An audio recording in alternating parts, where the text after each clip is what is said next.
Hello बच्चों, तो हम शुरू करते हैं अपने next numerical that is from your solution unit of +2 chemistry. तो हमने क्या स्टेटमेंट लिखी है, two elements A and B form compound having formula AB2 and AB4 when dissolved in 20 gram of benzene C6H6 1 gram of AB2 lowers the freezing point by 2.3 Kelvin whereas 1 gram of AB4 lowers it by 1.3 Kelvin। Molar depression constant for benzene हमें दिया है, calculate atomic masses of the A and B. Okay, तो ये कौन सा formula लगेगा इसमें, depression and freezing point, क्योंकि हमें मोलर डिप्रेशन कांस्टेंट दिया हुआ है। तो डिप्रेशन एंड फ्रीजिंग पॉइंट का फार्मूला क्या होता है हमारे पास, delta TF is equal to KF into M। ठीक है, अब क्योंकि दो सोल्यूशन है हमारे पास, एक बार AB2 का सोल्यूशन है और एक बार AB4 का सोल्यूशन है, तो दोनों में यही फार्मूला लगेगा, उससे हम अपना जो है न्यूमेरिकल सोल्व करते हैं। तो पहले केस में डेल्टा TF कितना है, 2.3 है, KF कितना है, 5.1 है, हमें दिया है। मोलैरिटी कितनी होती है, WB कितना है पहले केस में 1 ग्राम है, इंटू 1000 है, डिवाइडेड बाय मॉलिक्यूलर वेट हमें निकालना है, इंटू WA कितना है, 20 ग्राम। ठीक है, ये सब वैल्यू हमें दी हुई है। ये है मोलर डिप्रेशन कांस्टेंट 5.1, ये हमें निकालना है। 1 ग्राम जो कि वेट ऑफ सोल्यूट है वो दिया हुआ है, वेट ऑफ सोल्यूट हमें दिया हुआ है। ठीक है, कितने में डिसॉल्व किया गया सोल्वेंट का वेट भी हमें दिया हुआ है।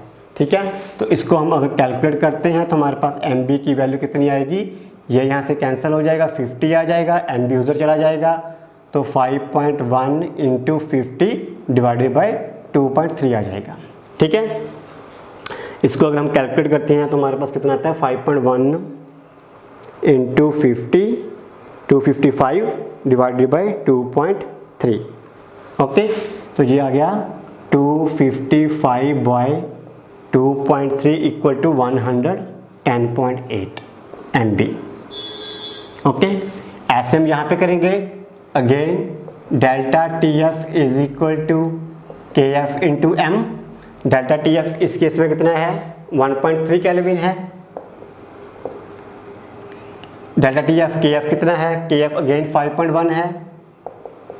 मोलैरिटी WB कितना है इस केस में, अगेन 1 ग्राम है, 1 gram of AB4 it is again 1 gram into 1000 है, डिवाइडेड बाय मॉलिक्यूलर वेट हमें निकालना है, इंटू वेट ऑफ सोल्वेंट कितना है, 20 ग्राम। ओके, तो यहाँ से अगेन हमारे पास MB की वैल्यू आ जाएगी। MB ये हमारा कट जाएगा, 50 आ जाएगा, तो अगेन 5.1 इंटू 50 डिवाइडेड बाई 1.3।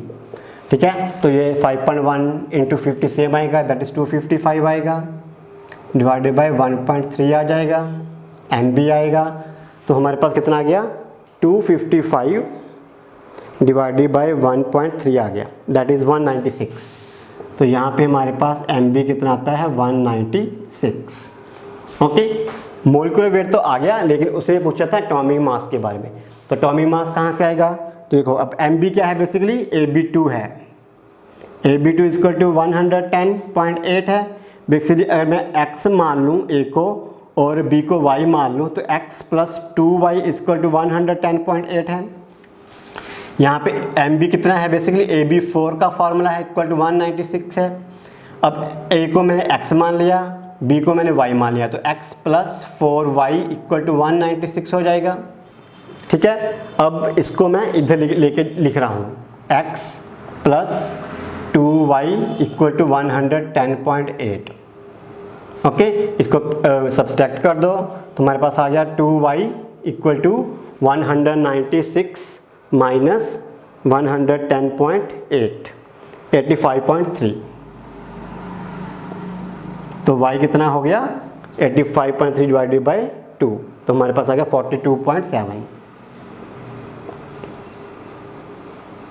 ठीक है, तो Y आ गया 42.7। अब X निकालना है, तो Y की वैल्यू यहाँ पे भर दो, इसको इधर ले जाओ, तो X plus 2 into 42.7 equal to 110.8, तो x कितना आ जाएगा इसका मल्टीपल, उधर जाके ये माइनस हो जाएगा, तो इसको मैं अप्रोक्सीमेटली 43 मान लेता हूँ। 43 इंटू 2 86, तो बेसिकली 111 माइनस 86 अगर मैं रफली लेता हूँ तो मेरे पास कितना था, अप्रोक्सीमेटली 25। ठीक है, तो मैंने थोड़ा सा रफ एस्टिमेशन किया है, तो एग्जैक्ट आंसर आप उसका देख सकते हो, तो दैट वुड बी अराउंड 45 और यहाँ पे 42.7।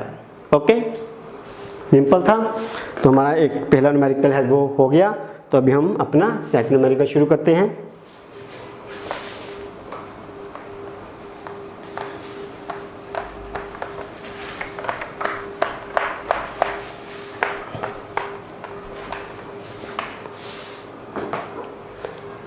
At 300 Kelvin, 36 gram of glucose per liter in its solution has osmotic pressure of 4.98 bar। तो हमें osmotic pressure दिया हुआ है, बेसिकली पाई की वैल्यू दी हुई है, दैट इज 4.98 बार। ठीक है, और क्या दिया है, टेम्परेचर दिया है, टेम्परेचर दिया है 300 केल्विन, 36 ग्राम ऑफ ग्लूकोज दिया है, बेसिकली WB दिया है 36 ग्राम पर लीटर दिया है, मतलब वॉल्यूम भी दिया है, दैट इज 1000 मिल। ओके, तो at 300 kelvin this much gram of glucose dissolve per litre in its solution has osmotic pressure of 4.98 bar. If the osmotic pressure of solution is 1.52 bar at same temperature what would be its concentration. तो basically हमें एक और solution दिया है जिसका हमें osmotic pressure दे दिया है 1.52 बार है। ठीक है, और इसका और क्या दिया है सेकंड सोल्यूशन के बारे में, ऑस्मोटिक प्रेशर दिया है, सेम टेम्परेचर दिया है, टेम्परेचर कंडीशन भी दे दी है कि सेम है 300 केल्विन का। Okay, at same temperature what would be its concentration. तो हम इसकी कॉन्सेंट्रेशन निकालनी है इस केस में। ओके, तो एक सोल्यूशन दिया है, उसके बारे में पाई दिया है, टेम्परेचर दिया है, सल्यूट दिया है, वॉल्यूम दिया है। इस केस में पाई दिया है, टेम्परेचर दिया है, लेकिन कॉन्सेंट्रेशन निकालनी है। ठीक है, ऑस्मोटिक प्रेशर वाला फार्मूला है, तो हमें क्या लगेगा, pi is equal to CRT। ठीक है, ये सोल्यूशन 1 हो गया, एक सोल्यूशन है, मान लो ये है अनदर सोल्यूशन है, pi is equal to CRT। अब ये मान लो मेरा सेकंड सोल्यूशन है, तो 1.52 है। ठीक है, ये वाली value equal to concentration C हमें निकालनी है, R हमें गिवन नहीं है, टेम्परेचर हमें 300 दिया हुआ है। ठीक है, तो कॉन्सेंट्रेशन निकालने के लिए पाई दिया है, कॉन्सेंट्रेशन निकालनी है, R हमें गिवन नहीं है और हमें टेम्परेचर दिया हुआ है। तो इस इक्वेशन को यूज़ करके हम पहले R निकालेंगे। ओके, तो R निकालने के लिए क्या आएगा, 4.98, कॉन्सेंट्रेशन कितनी है 36 gram is dissolved in 1000 mil. Okay, into R हमें निकालना है, इंटू टेम्परेचर 300। अब आ गया मोलिकुलर वेट। मोलिकुलर वेट तो हमें गिवन नहीं है, तो क्योंकि मोलिकुल ग्लूकोज का है, तो मोलिकुलर वेट कितना हो जाएगा 180। ओके, तो ये तो ऑटोमेटिकली कैंसिल हो गया, तो R की वैल्यू मेरे पास आ गई 4.98 इंटू 180 डिवाइडेड बाय 36 इंटू 300। ठीक है, तो ये हमारे पास आ गया। तो इसको 4.98 को अगर मैं 5 मान लूँ रफली, ठीक है, रफ कैलकुलेशंस के लिए अगर मैं 5 मान लेता हूँ तो मेरे पास ये इक्वेशन आ गई। ओके, तो 5 ये कैंसिल हो जाएगा, कितना आएगा 60 आ जाएगा। ओके, ये 60 आ गया, ये कैंसिल हो गया, तो ये मेरे पास 3 आ गया। ओके, तो मेरे पास कितना आ गया 3 डिवाइडेड बाई 36। ठीक है, अब 3 डिवाइडेड बाई 36 कितना होगा 1/12। ठीक है, अब 1/12 हम एग्जैक्ट देख लेते हैं कितना आता है, 1 डिवाइडेड बाई 12 0.083। तो ये मेरे पास आ गई R की वैल्यू। अब यही R की वैल्यू हमें यहाँ पे भरनी है, तो concentration would be equal to 1.52। ठीक है, ये मुझे निकालनी है 1.52। R कहाँ से ली मैंने 0.083 इंटू 300। ठीक है, तो यहाँ से मेरी कॉन्सेंट्रेशन की वैल्यू आ जाएगी, and that would B 1.52 divided by 0.083 divided by 300, ये आ गई मेरे पास 0.061, ठीक है।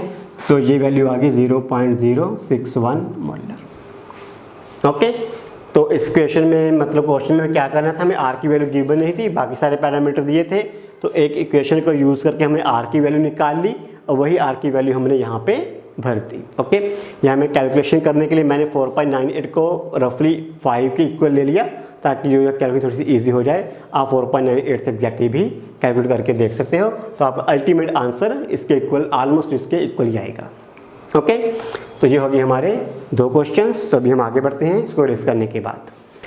तो हमारा नेक्स्ट क्वेश्चन है, suggest the most important type of intermolecular interaction in the following pair. तो यहाँ पे basically suggest the most important type of intermolecular interaction in the following pair. तो हमें कुछ पेयर्स दिए हैं, इनमें हमें बताना है कि कौन सी फोर्स ऑफ अट्रैक्शन एग्जिस्ट करती है इन मॉलिक्यूल्स के बीच, ठीक है। तो n hexane and n octane, देखो अब एन हेक्सेन और एन ऑक्टेन कैसे मॉलिक्यूल है, दोनों नॉन पोलर है। तो हमें पता है कि लाइट डिजोल्व करते हैं, दोनों एक दूसरे में डिजोल्व भी हो जाएंगे और दोनों ही क्या है, नॉन पोलर मॉलिक्यूल हैं। अब इनमें ना ही तो कोई आयंस की इंटरेक्शन है, ना ही कोई आयन डाइपोल की इंटरेक्शन है, ना ही कोई डाइपोल इंड्यूस्ड डाइपोल की इंटरेक्शन है, ऐसा कुछ भी नहीं है, बिकॉज दोनों ही नॉन पोलर मॉलिक्यूल हैं। तो इसमें जो फोर्स ऑफ अट्रैक्शन होगी कौन सी होगी, लंडन डिस्पर्शन फोर्सेस, ठीक है, जिसको मिला के वन डर वाल फोर्सेस भी कह सकते हैं। तो फर्स्ट में क्या आएगा, लंडन डिस्पर्शन फोर्सेस या one der Waals forces. Okay, iodine CCl4, iodine again non polar हो गया, CCl4 अगेन नॉन पोलर हो गया, दोनों सेम हो गए। तो इसमें भी same as a London dispersion forces जहाँ वन डर वाल फोर्सेस आ जाएगी। ओके, NClO4 एंड वाटर में, अब NaClO4 में क्या होगा, एक तो सोडियम पॉजिटिव आयन बनेंगे, दूसरा Cl4 नेगेटिव होगा। तो आयंस आ गए इसमें। तो वाटर क्या है, पोलर मॉलिक्यूल है, ठीक है, पोलर है तो इसके डाइपोल्स भी होंगे, ठीक है। तो आयन डाइपोल इंटरेक्शन होगी, तो इसमें कौन सी होगी हमारे पास, आयन डाइपोल इंटरेक्शन आ गई। मिथेनॉल एंड एसीटोन, अब मिथेनॉल क्या है, पोलर मॉलिक्यूल है, एसीटोन क्या है, पोलर मॉलिक्यूल है, दोनों पोलर हैं तो इसमें भी डाइपोल होगा, इसमें भी डाइपोल होगा, ठीक है। और इसका मतलब इसमें कौन सी आ गई हमारे पास, डाइपोल इंटरेक्शन आ गई। ओके, एस्ट्रोनाइट्राइल एंड एसीटोन, अगेन एस्ट्रोनाइट्राइल क्या है, पोलर, एस्ट्रोन क्या है, पोलर, दोनों पोलर हैं, दोनों में डाइपोल होंगे, ठीक है, दोनों में डाइपोल हैं तो उसमें कौन सी आ गई हमारे पास, डाइपोल। ओके, तो पहले में लंडन डिस्पर्शन, सेकंड में लंडन डिस्पर्शन, इसमें आयन डाइपोल, ठीक है, इसमें डाइपोल, इसमें डाइपोल।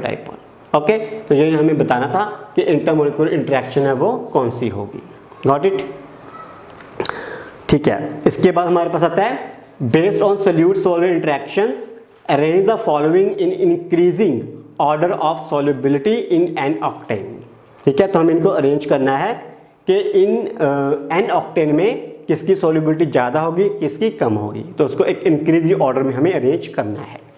अब एन ऑक्टेन क्या है, एक नॉन पोलर मॉलिक्यूल है, एन ऑक्टेन क्या है, नॉन पोलर मॉलिक्यूल है।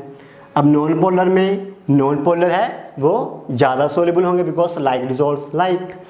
तो अब इसमें देखो सबसे ज़्यादा नॉन पोलर कौन सा है, cyclohexane is the most non polar, तो इसकी जो है सबसे ज़्यादा सोल्यूबिलिटी आ जाएगी।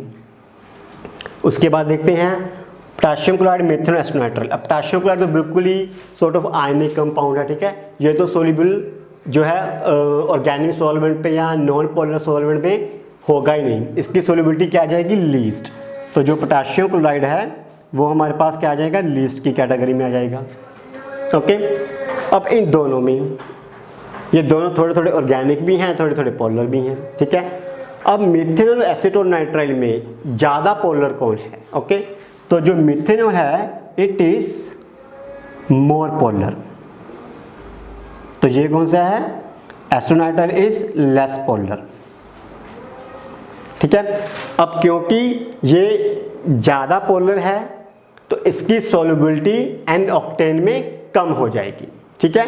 एन ऑक्टेट में कौन सॉल्युबल होगा? जो लेस पोलर है। लेस पोलर कौन है? एस्ट्रोनाइट्राइल। तो इसका मतलब यहाँ पे हमारे पास नंबर 4 आ जाएगा और इसके बीच हमारे पास आ जाएगा नंबर 3। तो ये हमारा ऑर्डर आ गया। मिनिमम सॉल्युबिलिटी पोटेशियम क्लोराइड की, मैक्सिमम सॉल्युबिलिटी साइक्लोहेक्सेन की। तो साइक्लोहेक्सेन से कम सॉल्युबल एस्ट्रोनाइट्राइल, एस्ट्रोनाइट्राइल से कम सॉल्युबल मिथेनॉल। ठीक है, it's all based on like dissolve like concept है। पोलर में पोलर मॉलिक्यूल ज़्यादा सॉल्युबल होंगे और पोलर में नॉन पोलर मॉलिक्यूल है जो कम सॉल्युबल होंगे। ओके, तो अभी नेक्स्ट क्वेश्चन देखते हैं। तो नेक्स्ट क्वेश्चन देखते हैं, among the following compounds identify which are insoluble, partially soluble and highly soluble in water. तो हमें वाटर में देखना है कि इनमें से कौन कौन से कंपाउंड पार्शियली सॉल्युबल हैं, कंप्लीटली सॉल्युबल है या इनसॉल्युबल हैं। ओके, तो देखते हैं, कैटेगरी बनानी है हमें। तो एक कैटेगरी है हमारे पास इनसॉल्युबल कंपाउंड की। ठीक है, एक कैटेगरी है हमारे पास पार्शियली सॉल्युबल, पार्शियली सॉल्युबल की कैटेगरी, और एक हमारे पास है highly soluble, and one category is highly soluble.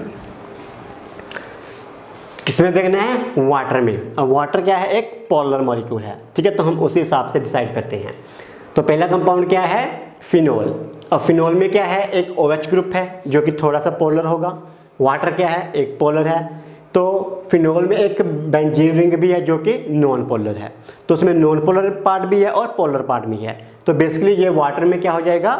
Partially soluble हो जाएगा। तो फिनोल किस कैटेगरी में आ जाएगा? पार्शियली सॉल्युबल की कैटेगरी में आ जाएगा फिनोल। ओके, नेक्स्ट क्या है? टॉलिन। अब टॉलिन में तो बेंजीन है, मिथाइल का ग्रुप है, ये क्या हो जाएगा? इनसॉल्युबल। इसमें तो कुछ हमारे पास आएगा ही नहीं, पोलैरिटी की टर्म में टॉलिन में तो कुछ आएगा नहीं। फॉर्मिक एसिड, फॉर्मिक एसिड है, एसिड है, कंप्लीट आयन से मतलब वाटर में अगर डिसोशिएट हो जाता है तो it is like a soluble category में आ जाएगा। This would be the formic acid. ठीक है, क्योंकि उसमें आयंस बनते हैं तो वाटर में आयन जो है जाके डिसॉल्व हो जाएंगे। Ethylene glycol. अब इथिलीन ग्लाइकोल में क्या है? OH के ग्रुप हैं। ठीक है, तो this also stage as a soluble in water, glycol. Chloroform, chloroform CH3 होता है। तो बेसिकली इसमें भी कोई इतनी ज़्यादा स्ट्रॉन्ग आयंस या पोलैरिटी नहीं है बेसिकली। तो ये वाटर में क्या हो जाता है? इनसॉल्युबल हो जाता है। ठीक है, नेक्स्ट इज पेंटेनॉल। पेंटेनॉल में क्या है? अगेन पेंटेन है, ओल है, OH ग्रुप है, पेंटेन भी है, कार्बन चेन भी है अप टू 5 कार्बन। तो ये क्या आ जाता है? Basically partially soluble. ठीक है, तो बेसिकली आपको ढूंढना कैसे है? उसमें कितनी पोलैरिटी है। ठीक है, अगर ज़्यादा पोलर है तो सॉल्युबल होगा, कम पोलर है तो इनसॉल्युबल होगा। ठीक है, यहाँ पार्शियल सॉल्युबल भी हो सकता है डिपेंडिंग अपॉन में उसमें OH कैसा है या कार्बन चेन कितनी लंबी है कितनी छोटी है। तो उसके हिसाब से हमारे पास क्या जाती है इनकी solubility in various solvents. Okay, ठीक है, तो अभी हम नेक्स्ट करते हैं। If the density of some lake water is 1.25 gram and contains 92 gram of sodium ions per kg of water, calculate the molarity of sodium ion in the lake. तो हमें इसमें क्या निकालना है? मोलैरिटी ऑफ सोडियम आयन हमें निकालनी है। Okay, तो हमें दिया क्या है? ओके, पहले मोलैरिटी का फॉर्मूला लिख लेते हैं। मोलैरिटी किसकी इक्वल होती है? मोलैरिटी होती है WB into 1000 over MB into WA इन ग्राम। ठीक है, चलो मोलैरिटी निकालते हैं।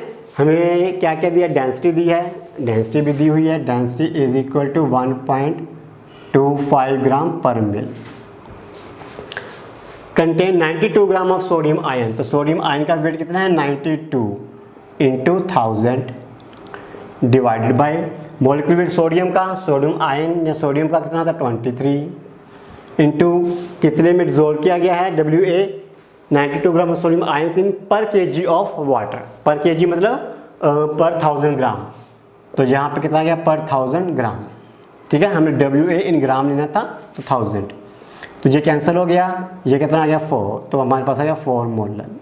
तो मोलैलिटी कितनी आ गई, molality is equal to 4 molar. तो बेसिकली में इस केस में डेंसिटी की जरूरत पड़ी ही नहीं यूज़ करने के लिए, ये जस्ट आपको ऐसे एक्स्ट्रा इन्फॉर्मेशन दे या कंफ्यूज करने के लिए दिया है, लेकिन हमने सीधा ही निकाल दिया क्योंकि हमें मोलैलिटी निकालनी थी। अगर मोलैलिटी निकालनी होती तो हम डेंसिटी को यूज़ करते। ठीक है, next is solubility product of copper sulphide is this one, then calculate the molarity of the copper sulphide solution. Okay, तो हमें सोल्युबिलिटी प्रोडक्ट दिया है कॉपर सल्फाइड का, विच इज 6 × 10⁻⁶। तो बेसिकली होता क्या है, KSP solubility product is KSP is equal to 6 × 10⁻⁶। Okay, हमें निकालनी क्या है, मोलैरिटी। हमें निकालनी है मोलैरिटी। मोलैरिटी क्या होती है, WB × 1000 over molecular weight into volume in mil. ठीक है, volume of solution in mil. Okay, तो हमें चाहिए क्या, हमें WB MB चाहिए, वॉल्यूम चाहिए, हमें सब कुछ चाहिए। हमें दिया क्या, सॉल्युबिलिटी प्रोडक्ट दिया है ओनली। अब सॉल्युबिलिटी प्रोडक्ट से हम उसके नंबर ऑफ मोल्स या उसकी जो कॉन्सेंट्रेशन है वो निकाल सकते हैं। ठीक है, क्योंकि हमें पता है कि जो सॉल्युबिलिटी प्रोडक्ट होता है, जैसे कि कॉपर सल्फाइड का केस है, कॉपर सल्फाइड, ये अगर इसको डिसोशिएट करते हैं तो हमारे पास क्या आता है,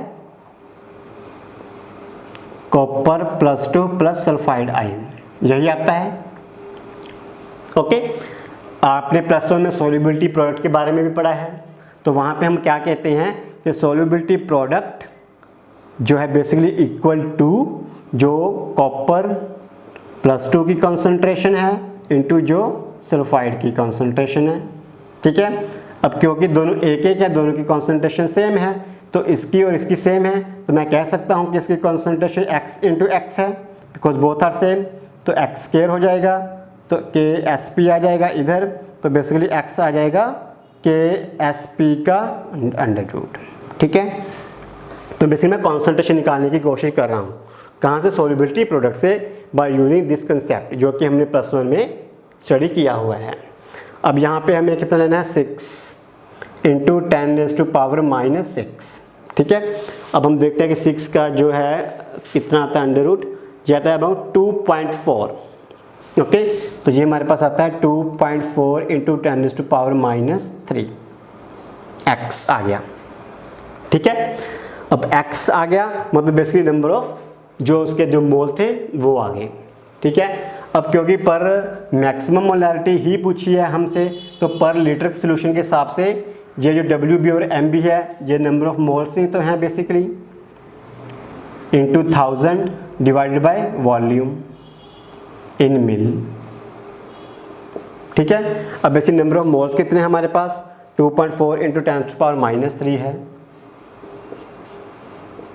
ठीक है, मैक्सिमम पूछी है क्योंकि सोल्युबिलिटी प्रोडक्ट दिया है, तो ये है सॉर्ट ऑफ मैक्सिमम कैपेसिटी ही है कि सोल्यूशन में कितना कॉपर सल्फाइड जा सकता है। ठीक है, अदरवाइज उसके बाद वो जो है प्रेसिपिटेट होना शुरू हो जाएगा। ठीक है, तो ये जो हमारे पास जो नंबर ऑफ मोल्स आ रहे हैं यहाँ पे, ये बेसिकली मैक्सिमम कैपेसिटी ही आ रही है उसकी। तो मोलैरिटी बेसिकली वॉल्यूम कितना है, मैक्सिमम मोलैरिटी के हिसाब से लेंगे तो वॉल्यूम इन मिल आ जाएगा।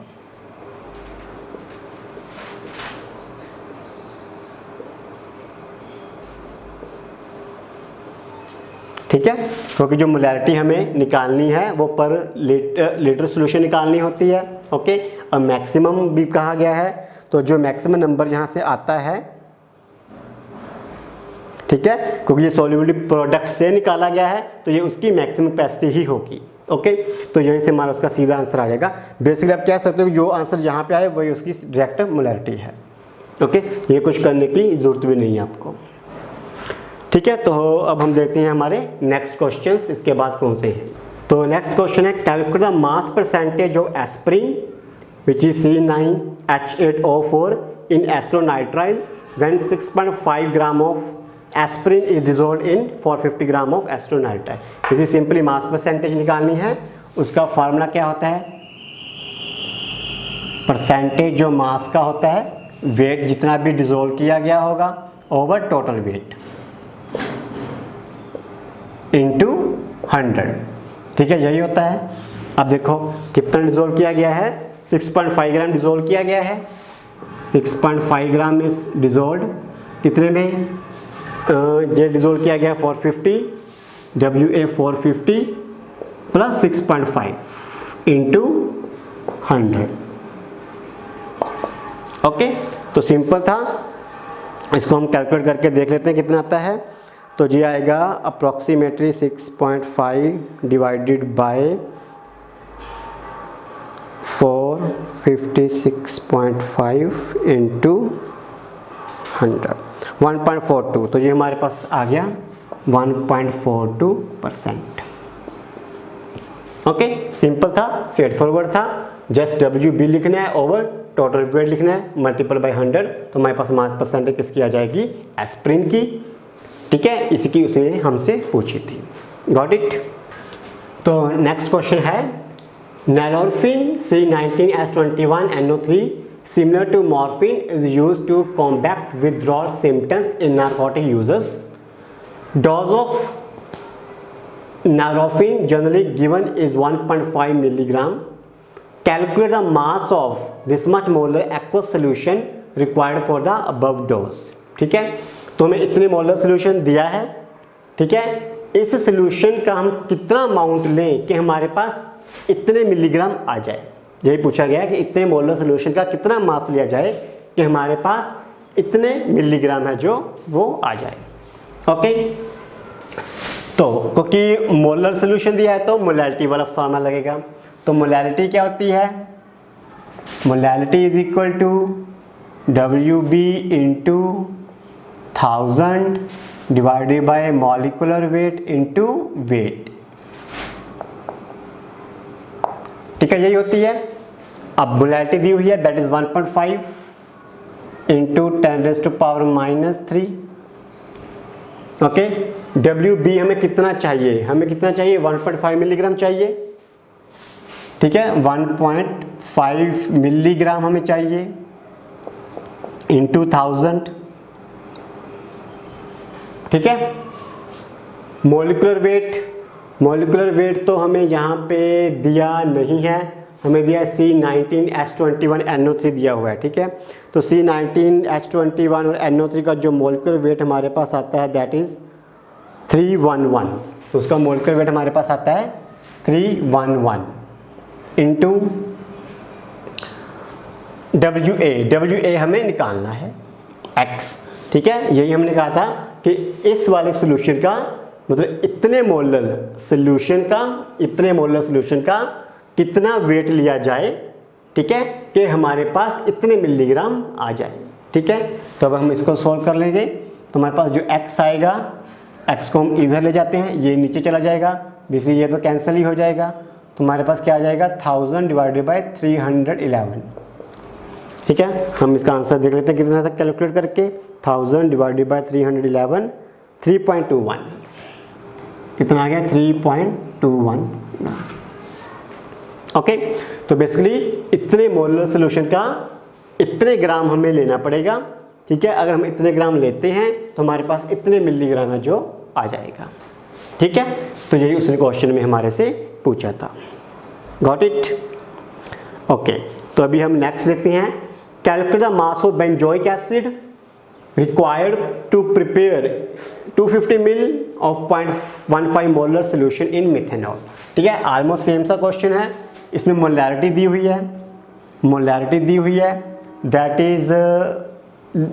Is equal to WB into 1000 divided by MB into volume in mil.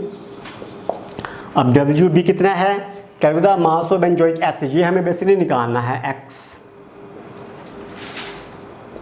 ठीक है, निकालना क्या है, मास ऑफ बेंजोइक एसिड X हमें निकालना है। रिक्वायर टू प्रिपेयर 250 मिल, 250 मिल हमें बनाना है। कितने मोलर का, 0.15 मोलर का हमें बनाना है। Molecular weight of benzoic acid, अब बेंजोइक एसिड का मॉलिक्यूलर वेट देखना पड़ेगा। तो बेंजोइक एसिड कैसा होगा, ऐसे करके, ठीक है। बेंजोइक एसिड तो इसमें कितने कार्बन है, 6 और 7 कार्बन है, तो 84 आ गया। हाइड्रोजन कितने हैं, 1 2 3 4 5 6 हाइड्रोजन है, 90 हो गया। ऑक्सीजन कितने हैं, 2, मतलब 32 हो गया, 2 and 2। तो मोलिकुलर वेट कितना आ गया, 122। तो x हमारा यहाँ से आ जाएगा, तो x is equal to 0.15 into 122 into 250 divided by 1000, ठीक है। तो अभी हम इसको कैलकुलेट करके देखते हैं, 0.15 into 122 into 250 equal divided by this much, तो आ गया 4.57। तो हमारे पास आंसर आ गया 4.57 ग्राम। ओके, तो अगर हम इतने ग्राम बेंजोइक एसिड लेते हैं, उसको इतने मिल में डिसॉल्व करेंगे, तो हमारे पास जो मोलैरिटी आएगी सोल्यूशन की कितनी आ जाएगी, 0.15 molar. Okay, got it, simple था, ठीक है। अभी नेक्स्ट देखते हैं, depression in freezing point of water, वो वाला देखते हैं। Depression in freezing point of water observed for the same amount of acetic acid, trichloroacetic acid and trifluoroacetic acid in the order given above. Explain briefly. Okay, तो 3 acid दिए हैं, acetic acid दिया है,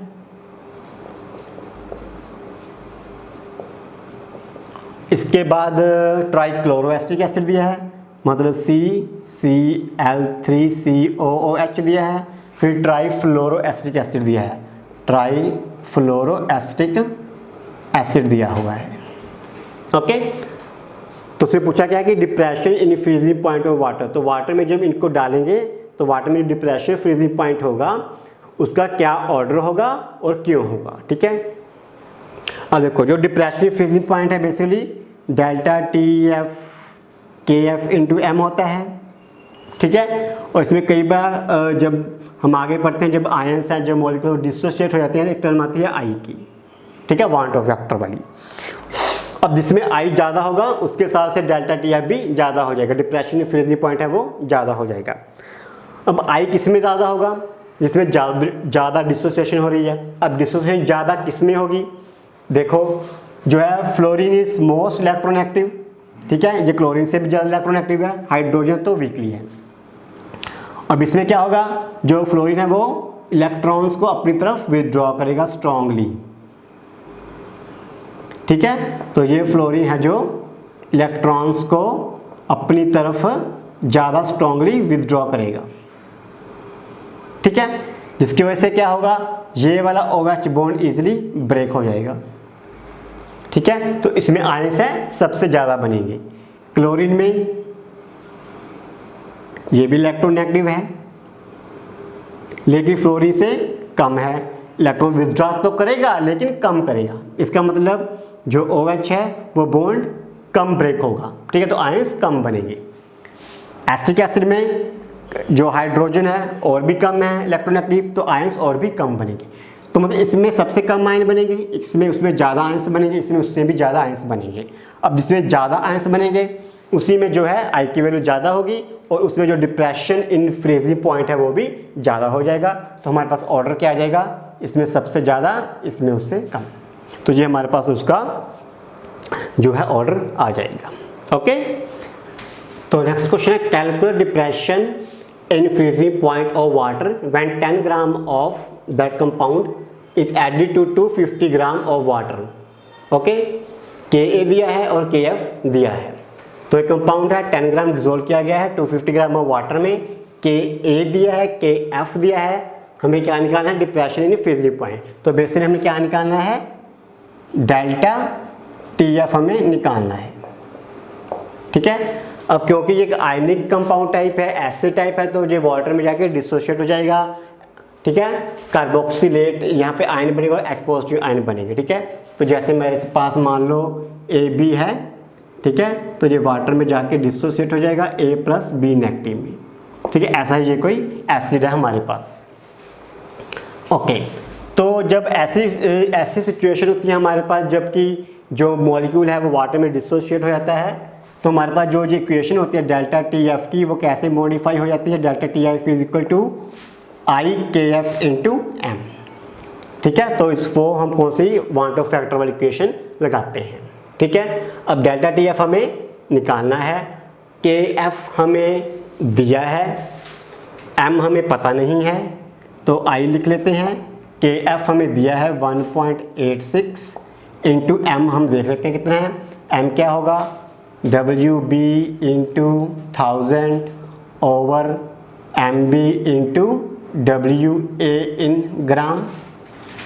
ठीक है, आई अभी हमें पता नहीं है, 1.86 इंटू डब्ल्यू बी, तो डब्ल्यू बी कितना है 10 ग्राम है, इंटू 1000 है। मॉलिक्यूलर वेट कितना है, मॉलिक्यूलर वेट हमें ऐसा तो दिया नहीं है, हमें निकालना पड़ेगा। ओके, तो हम देख लेते हैं कि इस कंपाउंड का मॉलिक्यूलर वेट कितना आता है। हमारे CH3CH2 का मॉलिक्यूलर वेट आता है 122, तो इसका मॉलिक्यूलर वेट है हमारे पास 122.5। कितने में डिज़ोल्व किया गया है, 250 में उसको डिज़ोल्व किया गया है। ओके, तो इधर मेरे पास क्या है, डेल्टा टी एफ, तो delta T F is equal to 1.86 into ये हमारे पास कितना है, ये हमारे पास कट 4 हो गया, तो हमारे पास कितना आ गया 40 डिवाइडेड बाई 122.5। तो इसको मैं रफली कैलकुलेट कर लेता हूँ, 40 डिवाइडेड बाई 122.5, तो सॉरी गलत हो गया, 40 डिवाइडेड बाई 122.5, तो ये हमारे पास आ गया 0.32। तो ये आ गया हमारे पास i इंटू 1.86 इंटू 0.32, 0.32। ठीक है, तो अब हम कहीं से i निकालना है बेसिकली। अब i कहाँ से निकालेंगे, अब देखो जो हमारे पास फार्मूले होते हैं दो, एक तो होता है alpha, degree of dissociation alpha is equal to i-1 over n-1 होता है। एक हमारे पास होता है alpha is equal to K by C का अंडर रूट। ये हमारे पास दो फार्मूले होते हैं। ठीक है, ये फार्मूले कहाँ से ड्राइव किए जाते हैं, इसी इक्वेशन को लेकर ड्राइव किए जाते हैं। आपको पता होगा, जैसे मान लो मेरे पास at t equal to 0, this was c, this was 0 0, at t equal to time equal to t when equilibrium established, so this become c alpha, this become c alpha, this become c minus alpha। ठीक है, तो वहाँ से हम के ए निकालते हैं, c alpha into C alpha over c over 1 minus alpha. ठीक है, तो यहाँ से क्या आता है, ये कैंसिल हो जाता है, तो हमारे पास आ जाता है c अल्फ़ा का स्क्वायर ओवर 1 माइनस अल्फ़ा। ठीक है, अब डिपेंडिंग अपॉन हम अल्फ़ा निगलेक्ट कर सकते हैं कि नहीं कर सकते, उसके हिसाब से हमारे पास इक्वेशन आगे आ जाती है। तो मान लो वी कैन निगलेक्ट अल्फ़ा। ठीक है, यहाँ पे हम अज्यूम करें कि अल्फ़ा है, जो डिग्री ऑफ डिसोसिएशन है वह बहुत ही वीक है, तो हम इसको निगलेक्ट कर रहे हैं। तो हमारे पास क्या आ जाएगा, K A is equal to C alpha का square, so that alpha is equal to K A bye C का अंडर। ठीक है, तो यही इक्वेशन हमारे पास यहाँ पर है, के ए लिख सकते हैं यहाँ पे। ओके, तो हमें चाहिए क्या, यहाँ पे हमें बेसिकली आई चाहिए। आई निकालने के लिए ये इक्वेशन लगेगी, ये इक्वेशन में आई तो निकल जाएगी, लेकिन अल्फ़ा नहीं पता। अल्फ़ा निकालने के लिए हमें ये इक्वेशन यूज़ करनी पड़ेगी, फार्मूला यूज़ करना पड़ेगा, इसीलिए उसने हमें के ए की वैल्यू दे रखी है यहाँ पे। ठीक है, तो हम यहाँ से अल्फ़ा निकाल लेते हैं, 1.4 into 10⁻³ divide by concentration. Concentration क्या है, ये वाली जो कि हमने मोलर में निकाली थी, ये वाली। ठीक है, 0.32 कितनी है, 0.32 का 100। ओके, यही आएगी 1.4 इंटू 10⁻³ डिवाइडेड बाई 0.32। ओके, अब हम इसको कैलकुलेट करके देख लेते हैं कितना आता है हमारे पास, 1.4 इंटू 10⁻³। तो इसको पहले हम थोड़ा सिंप्लीफाई कर लें ताकि मेरा वो जो है ख़त्म हो सकता है। कैसे करेंगे, 10⁻³ को 10⁻⁻4 बना लेते हैं, 1.4 इंटू 10⁻⁻4, तो यहाँ पे कितना आ जाएगा 3.2। ओके, यहाँ पे मैंने इसको इंक्रीज़ कर दिया तो वहाँ पे मैंने इसको कम कर दिया, 10⁻⁻1, ऊपर +1 आएगा तो बेसिकली ये -2 आएगा, 10⁻⁻2 का अंडर रूट। ओके, अब इसको सोल्व करके हम देख सकते हैं 1.4 डिवाइडेड बाई 3.2, ये हमारे पास आ रहा है अप्रॉक्सीमेटली 0.66 इंटू 10⁻⁻1। ठीक है, तो हमारे पास जो अल्फ़ा की वैल्यू आ रही है 0.66 इंटू 10⁻⁻1, तो ultimately alpha is equal to 0.066। ठीक है, तो हमने क्या किया, जे डेसिमल में यहाँ पे ले गया, 0.32 से मैंने 3.2 कर दिया, मतलब मैंने 10 टाइम्स इंक्रीज़ कर दी। 10 टाइम इंक्रीज़ करने के लिए मैंने इसको 10 टाइम्स डिक्रीज़ करना पड़ा। 10 टाइम डिक्रीज़ करने के लिए मैंने यहाँ पे 10⁻⁻1 लिख दिया, अब वही 10⁻⁻1 मैं ऊपर ले गया, 10⁻⁻1 ऊपर जाकर 10⁻+1 हो गया, वो 10⁻+1 है जो 10⁻³ से ऐड होके 10⁻² हमारे पास आ गया। ओके, तो इसको मैंने सोल्व किया तो मेरे पास अल्फ़ा की वैल्यू इतनी आ गई। अब यही अल्फ़ा हम यहाँ पे भरेंगे, दिस इज 0.066 इक्वल टू आई हमें निकालना है -1 n -1। अब n कितना है, क्योंकि यहाँ से सिर्फ एक एसिड ही निकलेगा, मतलब H पॉजिटिव निकलेगा, तो डिसोशिएट होने के बाद कितने आयंस बनेंगे, 2। एक तो ये एसिटेट आयन वाला part, that is a positive वाला, सॉरी नेगेटिव वाला, प्लस H पॉजिटिव वाला। ठीक है, दो पार्ट बनेंगे, तो मतलब नंबर ऑफ मॉलिक आयन से डिसोशिएट होने के बाद कितने हैं, 2 -1 बेसिकली 1 हो गया, तो हमारे पास क्या हो गया 0.066 इक्वल टू I -1 ओवर 1, तो मेरे पास I कितना आ गया, ये 1 इधर आ गया, 1.066, तो मेरे पास I की वैल्यू आ गई 1.066। अब यही I की वैल्यू मैं यहाँ पे भरूँगा, 1.066 इंटू 1.86 इंटू 0.32। Got it. अब इसको सोल्व करने के बाद हमारे पास डेल्टा TF की वैल्यू आती है, तो हम अभी देख लेते हैं 1.066 इंटू 1.86 इंटू 0.32, 0.634 हमारे पास अप्रॉक्सीमेट आंसर आ गया, 0.634।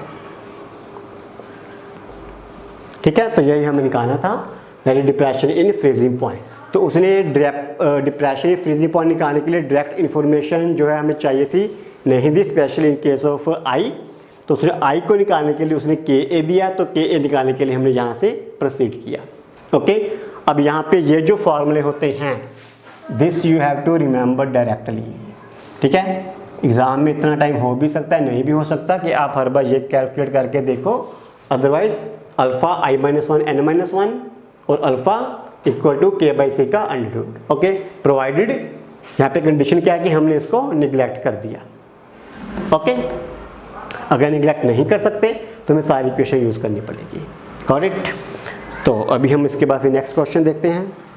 तो नेक्स्ट क्वेश्चन है, this much gram of fluoroacetic acid is dissolved in 500 gram of water, the depression in freezing point observed is 1 degree centigrade, calculate the van't Hoff factor and dissociation constant of the fluoroacetic acid, Kf हमें दिया है। तो हमें क्या क्या निकालना है, वाट Hoff factor निकालना है, बेसिकली हमें I निकालना है, डिसोसिएशन कांस्टेंट निकालना है, मतलब Ka निकालना है। ये दो चीज़ें हमने निकालनी है। ठीक है, और हमें दिया क्या है, Wb दिया है, Wa दिया है एंड Kf दिया है। ठीक है, क्योंकि ये Kf है तो इसलिए हमारे पास जो फार्मूला होगा डेल्टा TF का होगा। ठीक है, तो delta TF is equal to I into KF into M, तो simply I is equal to delta TF over KF into M। ठीक है, तो डेल्टा TF कितना है, डेल्टा TF है हमारे पास 1, KF कितना है 1.86, मोलैलिटी कितनी है 19.5 ग्राम डिज़ोल्व किया गया है इंटू 500 ग्राम में, इंटू 500 ग्राम में, और फ्लोरो एसिटिक एसिड का मॉलिक्यूलर वेट कितना होगा, फ्लोरो एसिटिक एसिड का मॉलिक्यूलर वेट हमें निकालना पड़ेगा, otherwise we can just have a look. तो इसका मॉलिक्यूलर वेट हमारे पास आता है 78। ओके, तो इसको हमें कैलकुलेट करना है। तो ये हमारे पास 2 आ जाएगा, ये हमारे पास आ जाएगा 39, ठीक है, ये हमारे पास आ जाएगा अप्रॉक्सीमेटली अगेन 2, ठीक है, अगर एग्जैक्ट 19 यस, तो ये हो गया हमारे पास 0.5, तो ऊपर चला गया 0.5, तो 1/1.86 इंटू 0.5, ठीक है। तो इसको हम कैलकुलेट करके देख लेते हैं कितना आता है, sorry 1 divided by 1.86 divided by 0.5, तो इसकी वैल्यू आ गई 1.075, ठीक है, 1.075। तो आई की वैल्यू तो हमारे पास आ गई। Got it. तो अभी क्या निकालना है, के ए। तो हमें फार्मूले जो हमने अभी किए थे कौन से थे, एक तो था कि alpha is equal to i-1/n-1, और दूसरा था हमारे पास अल्फ़ा इक्वल टू k/c का अंडर रूट, ठीक है। तो क्योंकि हमें k निकालना है तो हमारे पास क्या आएगा, अल्फ़ा का square is equal to k/c and k is equal to alpha square into c। Okay, तो लेकिन अब हमें c चाहिए, c तो हमें यहाँ से मिल जाएगा, ठीक है, कंसंट्रेशन हमें यहाँ से मिल जाएगी, लेकिन अल्फ़ा नहीं है। अल्फ़ा निकालने के लिए हमें i चाहिए, i हमारे पास आ गई है। तो अल्फ़ा इक्वल टू i कितना है, 1.075 माइनस 1 ओवर n कितना होगा, अगेन 2 - 1 होगा, सिंपली। Got it. तो अभी हमारे पास 1.075, तो ये माइनस है, 1 है, तो हमारे पास कितना आ गया, 0.075, तो ये आ गया हमारे पास अल्फ़ा। Got it. तो अल्फ़ा की वैल्यू हमारे पास आ गई 0.075। अब के निकालना है, के निकालने के लिए के इक्वल टू अल्फ़ा का स्केयर 0.075 का स्केयर इंटू सी। अब सी हमें यहाँ से अलग से कैलकुलेट करनी पड़ेगी, तो इसका आंसर आया था बेसिकली 0.5, ये 2 था, वो 39 था यहाँ, तो हमें ये कैलकुलेट आया था 0.5, 0.5, ठीक है। तो इसको मैं अभी कैलकुलेट कर देता हूँ, हमारे पास कितना था, 0.075 इंटू 0.075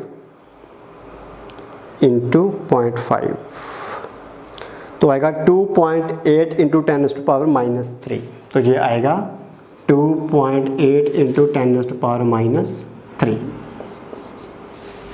ठीक है। अगर मान लो कि हमें ये अज्यूम करना है कि जो अल्फ़ा है, डिग्री ऑफ डिसोसिएशन है इतने ज़्यादा नहीं है, तो हम उसको निगलेक्ट नहीं कर सकते। तो उस केस में जो हमारे पास के का फार्मूला बनता है that is alpha square into C over 1 - alpha, ठीक है। हमने कहा था ना कि या तो निगलेक्ट कर सकते हैं या नहीं कर सकते, डिपेंडिंग ऑन सिचुएशन। ये हमने जूम किया है कि निगलेक्ट कर सकते हैं, यहाँ पे हम जूम करते हैं कि नहीं कर सकते। तो इसके हिसाब से भी हम देख लेते हैं हमारा जो है आंसर कितना आएगा। तो इन दोनों के जो आंसर आएगा उसमें कुछ ज़्यादा डिफरेंस नहीं होगा, डिवाइड बाई 1 - अल्फ़ा, ठीक है। मैं अभी इसको भी कैलकुलेट कर देता हूँ, ठीक है। ये तो हमें पता है कितना आया था, 2.8 इंटू 10⁻³ आया था, 2.8 इंटू 10⁻³ आया था, ठीक है। अभी मैं इसको कैलकुलेट कर देता हूँ, 1 - 0.075 0.925, ठीक है। अब देखो 0.925 ऑलमोस्ट 1 के इक्वल अगर मैं मान लूँ तो 2.8 से थोड़ा सा आंसर का डिफरेंस होगा, ठीक है। मान लो 1 होता तो 2.8 आ जाता, अब 0.92 1 के काफ़ी क्लोज है, तो ये आंसर में जो ज़्यादा डिफरेंस नहीं आएगा। तो 2.8 डिवाइडेड बाई 0.925, तो आ गया आंसर 3, ठीक है। तो कोई ज़्यादा डिफरेंस नहीं है 2.8 एंड 3 का, ओके। तो यहाँ पे क्या किया हमने, एक बार क्वेश्चन ये ली जिसमें हमने जो है इग्नोर कर देते हैं इस टर्म को 1 - अल्फ़ा में, ठीक है, और दूसरी में हमने क्या किया, इसको इग्नोर नहीं किया। तो दोनों के आंसर को कंपेयर भी कर लिया, 2.8 और 3 कोई ज़्यादा डिफरेंस नहीं आता, ठीक है। तो इस हिसाब से आपको जो है क्वेश्चंस करने पड़ेंगे। तो इसके लिए आपको ये फार्मूले है 2, रादर 3 हो गए अभी, तो ये और एक ये वाला, ये क्या है याद रखनी है। ओके, अब यहाँ पे कई बार बच्चे कहाँ पे कंफ्यूज हो जाते हैं, यहाँ कहाँ पे गलती करते हैं, ठीक है, अक्सर जो देखा जाता है। ये फार्मूला क्या है, अल्फ़ा इक्वल टू i-1/n-1, यही फार्मूला है। अब कई बार बच्चे न्यूमेरिकल करने के टाइम पे क्या करते हैं, लिख देते हैं जी i इक्वल टू α-1/n-1, ठीक है। ऐसे कई बार इधर उधर रीअरेंज कर देते, गड़बड़ कर देते हैं, भूल जाते हैं। तो इसको तो याद रखने का तरीका क्या है, आप अल्फ़ाबेटिकली शुरू करो। अल्फ़ाबेटिकली में ए पहले आती है, ठीक है, ए बी सी ऐसे आता है अल्फ़ा ए, तो ए पहले आती है तो यार को अल्फ़ा पहले आएगा, फर्स्ट राइट अल्फ़ा, ठीक है, याद रखने के लिए। Now alpha this make equal to, बाकी तब याद हो ही जाएगा, ठीक है। अल्फ़ा याद रखोगे, अल्फ़ाबेटिकली ए पहले आता है तो अल्फ़ा पहले आएगा, अल्फ़ा हमने पहले लिख दिया, बस बाकी इक्वल का साइन डालो, i-1/n-1 कर दो, बस सिंपल फार्मूला है। ओके, अब ऐसे यहाँ पे कर लो, के वाले में अल्फ़ा पहले लगा दो अल्फ़ाबेटिकली, तो बाकी क्या बच गया, k/c का अंडर कर दो, ठीक है। तो ऐसे यहाँ से हम थोड़े से ट्रिक के साथ जो है इसको याद रख सकते हैं, तो कभी हम गलती नहीं करेंगे कि i किस तरफ आना था, n किस तरफ आना था, वो सब। Got it. तो इसके साथ आपका ये वाला जो है न्यूमेरिकल भी हो जाता है। तो अभी हम देखते हैं आगे। तो नेक्स्ट क्वेश्चन हमारा है, vapour pressure of water at 293 kelvin is this much. Calculate vapour pressure of water at 293 kelvin when 25 gram of glucose is dissolved in 450 gram of water. ठीक है, तो प्योर कंपोनेंट वाटर का solvent का vapour pressure भी दिया है, ठीक है। उसने पूछा कि कितने ग्राम ग्लूकोज डिसॉल्व करने के बाद वेपर प्रेशर कितना होगा। Basically question of lowering in vapor pressure और like relative lowering in vapor pressure, ठीक है। तो हमें उसका फॉर्मूला पता है, that is P not minus PS over P not equal to mole fraction of solute, ठीक है। अब मोल फ्रैक्शन ऑफ सल्यूट को हम कैसे लिखते हैं, number of moles of solute over numbers of mole of solvent plus number of moles of solute, ठीक है। अब number of moles of solute क्या होते हैं, weight of solute over molecular weight of solute solvent over molecular weight of solvent plus weight of solute over molecular weight of solute। तो ये हमारे पास क्या होता है, number of moles and this is mole fraction. Sorry, यहाँ पे हमें क्या लिखना चाहिए, XB। ओके, तो ये एक फार्मूला हो गया। एक हमने दूसरा फार्मूला किया था, वो कौन सा कहा था हमने, that is P not minus PS divided by PS equal to no mole fraction, that is XB equal to NB over NA plus NB। तो यहाँ पे हमने इसको अप्रोक्सीमेटली इक्वल कर दिया था NB ओवर NA। तो ये हमारा इक्वल आ जाएगा WB over MB over WA over MA, ठीक है। तो ये दो फार्मूले थे। यहाँ पे हमने कहा था कि हम निगलेक्ट कर सकते हैं कि नहीं कर सकते, उसके बेस पे देखना पड़ता है यहाँ पे P नोट माइनस PS और P नोट।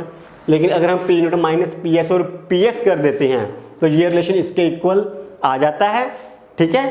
तो हमें यहाँ पे वो वरी करने की ज़रूरत नहीं पड़ती कि यहाँ पे निगलेक्ट करना है कि नहीं करना है। ओके, तो इसका डेरिवेशन करने की हमें कोई ज़रूरत नहीं है। तो बेसिकली हम क्या लिखेंगे, ultimately P not minus PS over PS equal to this one, ठीक है। ये थोड़ा सा याद करने के लिए फार्मूले को, ठीक है, कि हम ऐसे कर सकते हैं just for to get idea, just for remember memorise, but ultimately हमारे पास रिलेशन क्या जाएगा, ये वाला। ओके, चलो अब हम करते हैं। तो अच्छा, अब इस क्वेश्चन में हमें नहीं पता कि इसको जो है टर्म को हम निगलेक्ट करें या ना करें। जो number of moles of solute है वो कम है, ज़्यादा है, सोल्यूशन जो डाइल्यूट है या कॉन्सेंट्रेटेड है, उसके बारे में ऐसे डायरेक्ट इन्फॉर्मेशन नहीं है, ठीक है। तो हम ऐसा करके देखते हैं कि इसकी मास परसेंटेज निकाल लेते हैं। जैसे कि 25 ग्राम है वो डिसोल्व किया गया है इन 450 ग्राम ऑफ द वाटर, ठीक है। तो अगर मैं परसेंटेज निकालूंगा 25 ओवर 25 प्लस 450, ठीक है, 475। तो हम देख लेते हैं किसकी इक्वल आता है।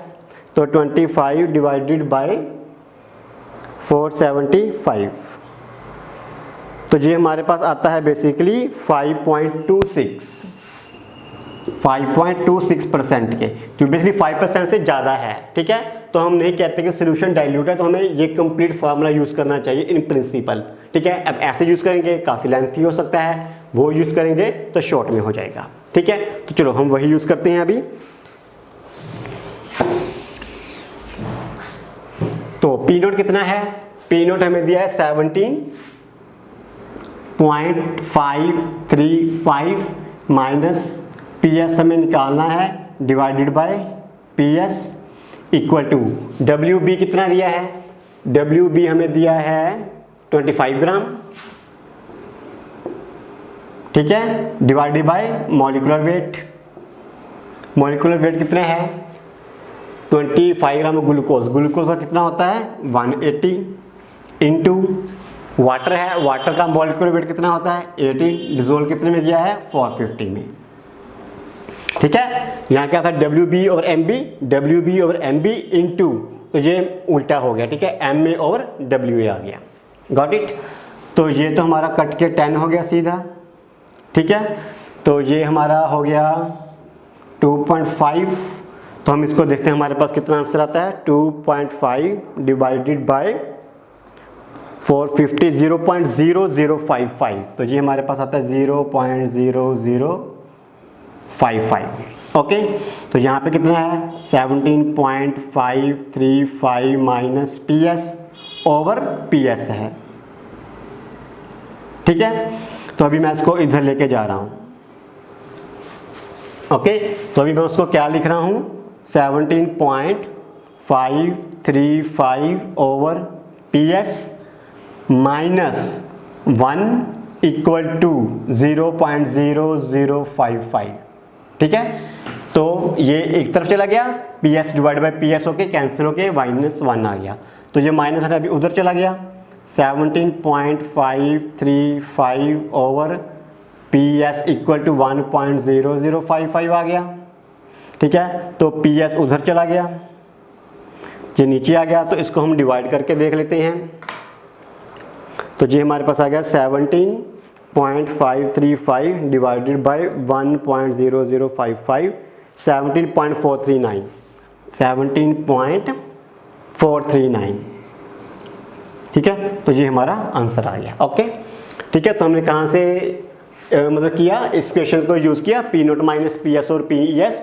तो इस क्वेश्चन का हमें बेनिफिट क्या है, ठीक है, हमें वरी करने की ज़रूरत नहीं होती कि सोल्यूशन कॉन्सेंट्रेटेड है या डाइल्यूट है, हम सीधा ही यूज़ कर सकते हैं, ओके। तो कैलकुलेशन इजी हो जाती है और आंसर भी हमारा करेक्ट आता है, गॉट इट। तो नेक्स्ट क्वेश्चन है Henry's law constant for the molality of methane in benzene at 298 kelvin is this much. तो बेसिकली हेनरी लॉ कांस्टेंट हमें दिया हुआ है, that is 4.27 into 10⁵ Calculate the solubility of methane in benzene at 298 Kelvin under this much pressure। तो pressure भी दिया हुआ है 760 mm, ठीक है। तो जो हेनरी लॉ कांस्टेंट है वो भी mm में दिया हुआ है, ठीक है। तो हमें पता है कि जो प्रेशर होता है वो रिलेटेड होता है KH इंटू मोल फ्रैक्शन से, ओके। तो भी हम मोल फ्रैक्शन क्या होगी, प्रेशर कितना है 760 ओवर KH 4.27 इंटू 10⁵, ठीक है। तो इसको अभी हम कैलकुलेट करके देख लेते हैं कितना आता है 760 divided by 4.27, that is 177, which is approximately 177.9, तो 178 इंटू 10⁻⁻5, ठीक है। तो हम लिख सकते हैं 1.78 इंटू 10⁻⁻3। तो ये हमारी आ गई मोल फ्रैक्शन। तो नंबर ऑफ मोल में उसी हिसाब से आ जाएंगे मोलैलिटी में, ठीक है। तो इसके आगे हमारे लिए कोई कैलकुलेशन नहीं है, तो हमारा जो आंसर है यहीं पे आ जाएगा, ठीक है। मोल fraction of methane in benzene is this much. ठीक है, इसके बाद हमें कोई इन्फॉर्मेशन नहीं है तो हम यहीं तक इसको जो है सोल्व करेंगे। ओके, नेक्स्ट क्वेश्चन है हमारे पास 100 gram of liquid A, molar mass 140 gram per mole, was dissolved in 1000 gram of liquid B, molar mass 180 gram per mole. The vapour pressure of pure liquid B was found to be this much. तो vapour pressure pure component B का दिया हुआ है, calculate the vapour pressure of pure liquid. तो pure liquid A का vapour pressure निकालना है, B के प्योर का दिया हुआ है, ए के प्योर का निकालना है, and its vapour pressure in solution as well if the total vapour pressure of solution is this much. ठीक है, हमें काफ़ी इंफॉर्मेशन दी है और हमें दो बातें जो फाइंड आउट करनी है। तो ऐसा करते हैं, पहले हम लिखते हैं कि हमें दिया क्या क्या है। 100 ग्राम ऑफ लिक्विड ए दिया है, तो डब्ल्यू ए दिया है 100, ठीक है। मोलर मास दिया है एम ए 140, ठीक है। Dissolve in 1000 gram of liquid B, इसका मतलब डब्ल्यू बी कितना दिया है 1000 gram. Molecular weight of B दिया है 180, ठीक है। Vapour pressure of pure liquid B, vapour pressure of pure liquid मतलब पी बी नॉट हमें दिया है 500। Calculate the vapour pressure of pure liquid A, तो हमें किसका निकालना है, पी ए नॉट हमें निकालना है, and its vapour pressure in the solution if total vapour pressure is this much. तो हमें पी टोटल भी दिया है 475, ओके। प्योर का भी दिया है, प्योर बी का दिया है, टोटल दिया है। पी ए नोट हमें निकालना है और हमें निकालना है vapour pressure in the solution if total vapour pressure is in A. Let me check the statement, if statement is correct here and its vapor pressure in the solution. Calculate the vapor pressure of pure liquid and this much if the total vapor pressure is this much. Okay, question is statement is correct. तो vapor pressure हमें निकालना है PA, ठीक है। तो यहाँ पे मैं लिख लेता हूँ PA नॉट। Got it? चलो, तो कैसे निकालेंगे, देखो P टोटल दिया है, तो P टोटल क्या होता है, PA प्लस PB, ओके, यही होता है। अब PA क्या होगा, PA not into XA plus PB not into XB, ठीक है। अब PA नॉट तो हमें निकालना है, हमें पता नहीं है, तो PA नॉट हमें निकालना है। XA मोल फ्रैक्शन, ठीक है। तो मोल फ्रैक्शन कहाँ पे निकालेंगे, मोल फ्रैक्शन निकालने के लिए हमें यहाँ से कैलकुलेट करना पड़ेगा, तो हमें काफ़ी कैलकुलेशन करनी पड़ेगी इस केस में। तो हमें पहले तो XA की मोल फ्रैक्शन निकालनी है।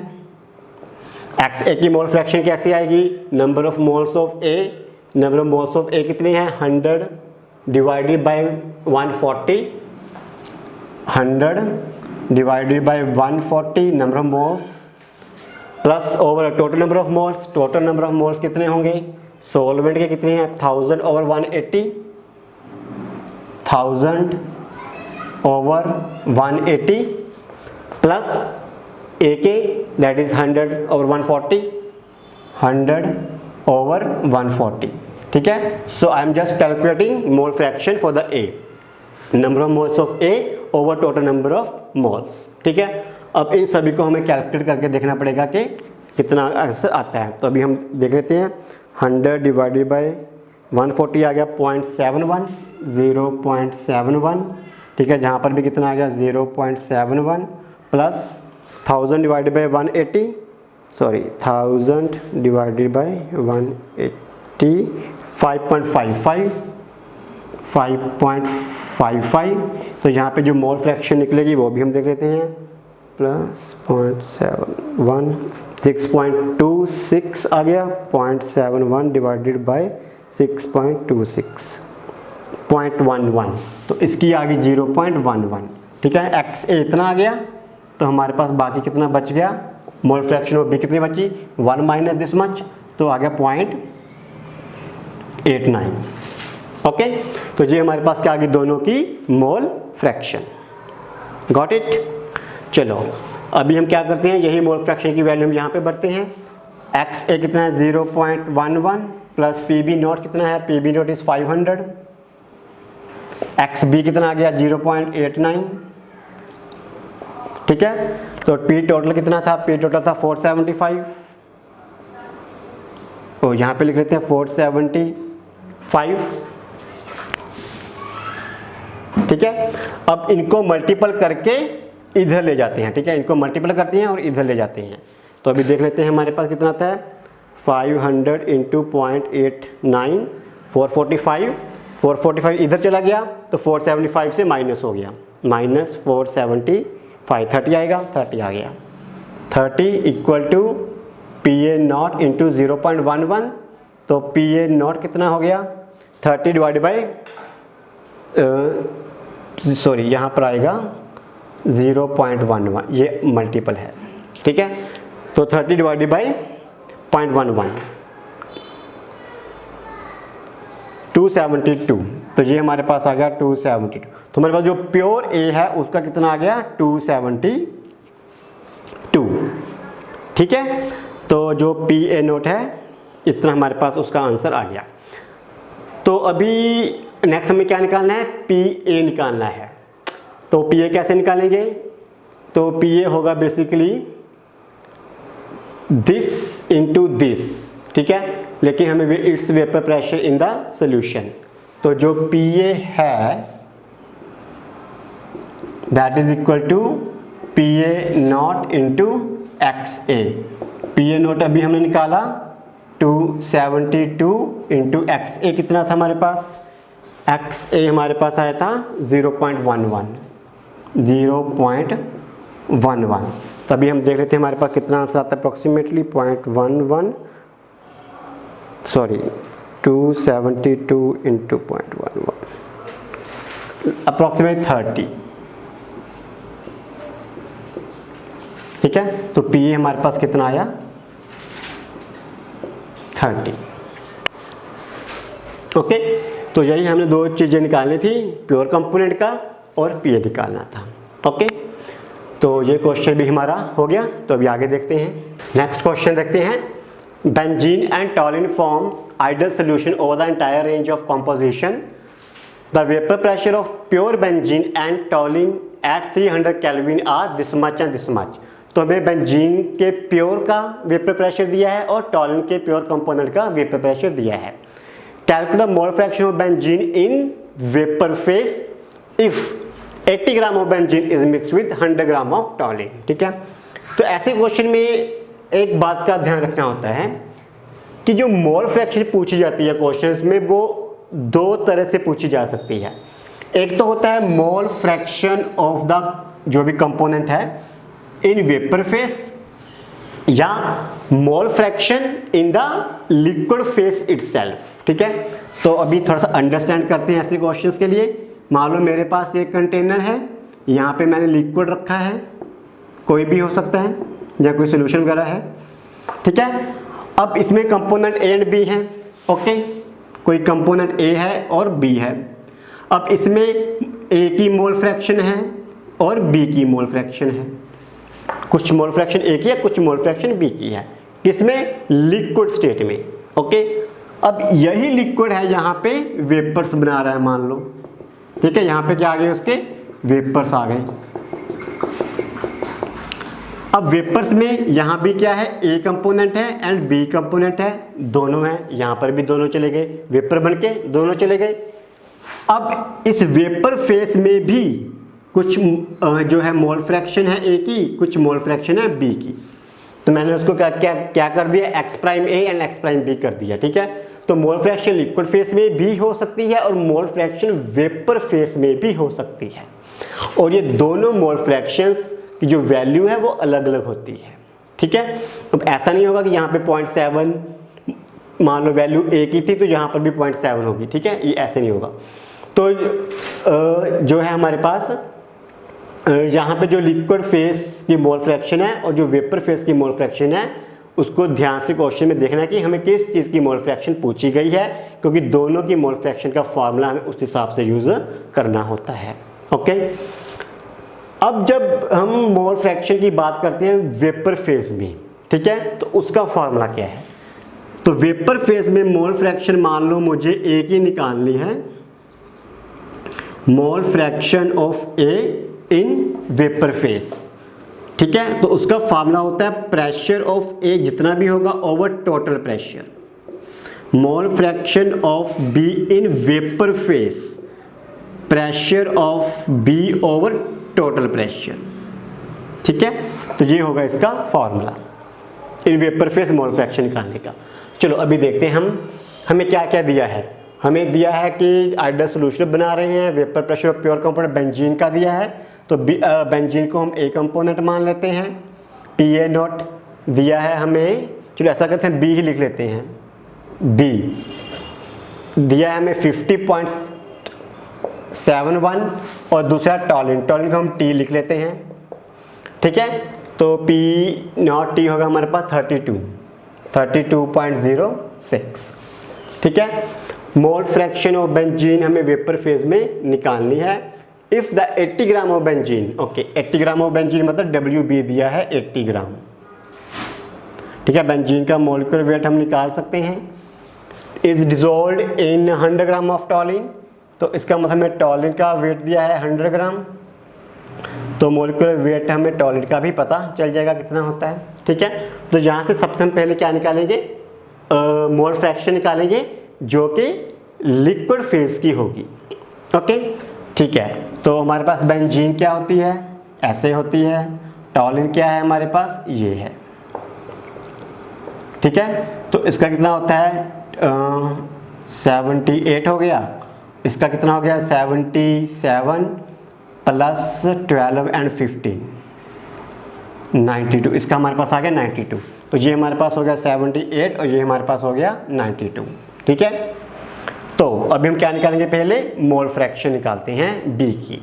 तो जो बी की मोल फ्रैक्शन होगी that would be equal to number of moles of B over total number of moles. Total number of moles कितने आएंगे 100 ओवर 92, ठीक है। तो अभी मैं इसको कैलकुलेट करता हूँ, हमारे पास आएगा 80 डिवाइडेड बाई 78 1.02, यहाँ पर भी 1.02 आ जाएगा, प्लस कितना आएगा 100 डिवाइडेड बाई 92, 100 डिवाइडेड बाई 92 1.08 आ गया, ठीक है। 1.08 प्लस 2.1 आ गया और 1.02 डिवाइडेड बाई 2.1 तो 0.5 तो अप्रॉक्सीमेटली 0.48 आ गया,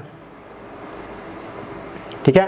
अगर XB इतना आ गया तो डेफिनेटली XT ये बेंजीन के लिए, ये टॉलिन के लिए कितना आएगा 1 माइनस 0.48 0.52 आ गया, ठीक है। तो दोनों की जो है मोल फ्रैक्शन हमारे पास आ गई 0.48 एंड 0.52, गॉट इट। चलो अभी हमें क्या निकालना है, हमें निकालना है ultimately calculate the mole fraction of benzene in vapour phase. तो हमें मोल फ्रैक्शन बेंजीन निकालनी है, तो मान लो मैं यहाँ पे बी कर देता हूँ बेंजीन की, यहाँ पे मैं कर देता हूँ टॉलिन की, ठीक है। तो हमें बेसिकली एक ही कंपोनेंट की निकालनी है इसकी। तो इसके लिए हमें क्या चाहिए, mole fraction of B that is benzene in vapour phase के लिए उसका प्रेशर चाहिए बेंजीन का और टोटल प्रेशर चाहिए, ठीक है। तो बेंजीन का प्रेशर कहाँ से आएगा, इसको भी हम रेज कर देते हैं। तो PB कहाँ से आएगा, we know that PB is equal to PB not into XB benzene के लिए। अभी टोटल के लिए मुझे P टॉलिन भी लगेगा, तो P टॉलिन कितना होगा PT इंटू XT, ठीक है।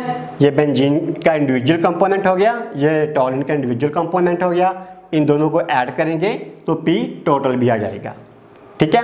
तो यहाँ पे मैं टॉलिन की बात कर रहा हूँ, यहाँ पर बेसिकली मैं टोटल की बात कर रहा हूँ, इसको ऐसे लिख देते हैं, ओके। तो अभी देखते हैं P total is equal to PB for benzene, PT for toluene. तो ये हो गया मेरे पास PB not into XB plus P for toluene into X for toluene. तो PB नोट कितना है 50.71 इंटू XB कितना है 0.48। तो इसको मल्टीपल कर देते हैं 0.48 प्लस टॉलिन का कितना है 32.06 इंटू मोल फ्रैक्शन ऑफ टॉलिन 0.52। ठीक है, तो अभी हम इसको देखते हैं कितना आता है 50.71 इंटू 0.48 24.34 32.06 इंटू 0.52 16.67। तो ये टोटल हो गया हमारा प्लस 24.34 41। तो ये हमारे टोटल आ गया 41। ठीक है, तो हमारे पास P टोटल आ गया, ये वाली वैल्यू आ गई। PB ये ऑलरेडी हमने यहाँ पे इंडिविजुअली ले लिया, ये हमारा कितना हो गया PB। ठीक है, यही तो था PB 24.34। तो हम 24.34 को डिवाइड करेंगे 41 पॉइंट इससे, तो this is equal to 24.34 over 41.04। ठीक है, तो इसको भी हम देख लेते हैं 24.34 डिवाइडेड बाय 41.04। तो हमारे पास आ गया 0.59। तो बेसिकली हम इसको बोल सकते हैं 0.6। तो कैलकुलेट करने के बाद आ गया 0.59 या हम बोल सकते हैं अप्रॉक्सीमेटली 0.6। ओके, तो ये हमारा क्वेश्चन हो गया। तो इसको जो हमने जो खास बात है इस क्वेश्चन में क्या ध्यान में रखी कि मोल फ्रैक्शन है वो किस चीज़ की पूछी गई है वो ध्यान में रखते हैं। वेपर प्रेशर की पूछी गई है या लिक्विड फेज की पूछी गई है। ठीक है, in most of the cases ये जो कॉमन क्वेश्चन होते हैं वेपर फेज की ही पूछी जाती है, लिक्विड फेज की आपको मोस्टली दी होती है। ठीक है, तो इस बात का हमें इस केस में ध्यान रखना होगा ऐसे क्वेश्चन अटेम्प्ट करने के टाइम पे। Got it. तो नेक्स्ट क्वेश्चन आता है the air is a mixture of number of gases the major components are oxygen and nitrogen with approximate proportion of 20-79% by volume. The water is in equilibrium with air at a pressure of 1 atmosphere at 298 Kelvin if Henry's law constant for oxygen and nitrogen are this much and this much. Calculate the composition of the gases in water. तो हमें क्या दिया है, हमें Henry law constant दिया है oxygen का और नाइट्रोजन का दिया है। ठीक है, हमें निकालना क्या है, calculate composition of these gases in water. तो हमें वाटर में गैसेस की क्या कंपोजिशन है वो निकालनी है। अब हमें पता है कि जैसे हम ज़्यादा प्रेशर एक्सर्ट करते हैं तो जो गैसेस है वो वाटर में ज़्यादा सोल्यूबल हो जाती हैं। अब प्रेशर कितना है 10 atmosphere which is huge pressure. इसका मतलब जो गैसेस हैं वो वाटर में काफ़ी ज़्यादा डिसॉल्व हो सकती हैं या हुई होंगी। ठीक है, अब वही अमाउंट हमें बेसिकली निकालनी है फ्रॉम द हेनरीज लॉ। हमें हेनरीज लॉ कांस्टेंट दी हुई है। ठीक है, तो हम एक केस हमारे पास ऑक्सीजन का है और एक केस हमारे पास नाइट्रोजन का है। तो हेनरीज लॉ क्या कहता है कि जो प्रेशर होगा that is KH into X होता है। एक्स हमें निकालना है हर बार, X is equal to P by KH। ठीक है, इधर नाइट्रोजन के लिए pressure is equal to KH into X, so that X is equal to P by KH। Got it. चलो, KH हमें ऑक्सीजन का दिया है 3.3 इंटू 10⁻⁷। यहाँ पे हमें x अगर लिखना है तो KH लिया है 6.51 इंटू 10⁻⁷। ओके, अब हमें प्रेशर की वैल्यू चाहिए ऑक्सीजन के लिए और नाइट्रोजन के लिए। वो इंडिविजुअल हमें ऐसा तो दी नहीं है, लेकिन हमें टोटल दिया हुआ है। तो हमें क्या दिया है, P टोटल दिया हुआ है 10। ठीक है, अब इस टाइम में थोड़ी सी ऑक्सीजन की कंट्रीब्यूशन है, थोड़ी सी नाइट्रोजन की कंट्रीब्यूशन है। अब ऑक्सीजन की कितनी है 20% है और नाइट्रोजन की कितनी है 79% है। तो अगर ऑक्सीजन का निकालूं तो मेरे पास कितना आएगा 10 का 20%। और अगर मैं नाइट्रोजन की निकालूँ तो कितना आएगा, 10 का 79%। ठीक है, तो ये बेसिकली 2 आ जाएगा, ये बेसिकली 7.9। ठीक है, तो हमने इंडिविजुअल कंट्रीब्यूशन निकाली है, फिर वही इंडिविजुअल कंट्रीब्यूशन हमने यहाँ पे भरनी है। ऑक्सीजन का प्रेशर 2 है, नाइट्रोजन का प्रेशर 7.9 है। Got it. अब इसी चीज को हमने सोल्व करना है, तो सोल्व करके जो हमारे पास आंसर आता है, पहले किसमें ऑक्सीजन था, ऑक्सीजन का हमारे पास आता है 2 डिवाइडेड बाय 3.3 × 7।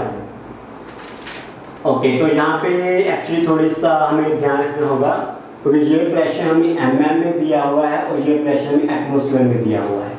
ठीक है, तो दोनों के जो यूनिट्स हैं वो आपस में करेक्टली मैच नहीं कर रहे हैं। ओके, अब एटमॉस्फेयर को mm में हमें अगर कन्वर्ट करना है, एटमॉस्फेयर को, तो ये एटमॉस्फेयर था, वहाँ से हमने लिया, ये mm में है, तो ये हमारे पास एटमॉस्फेयर था, ये हमारे पास mm है, ये भी हमारे पास एटमॉस्फेयर था, ये हमारे पास mm है।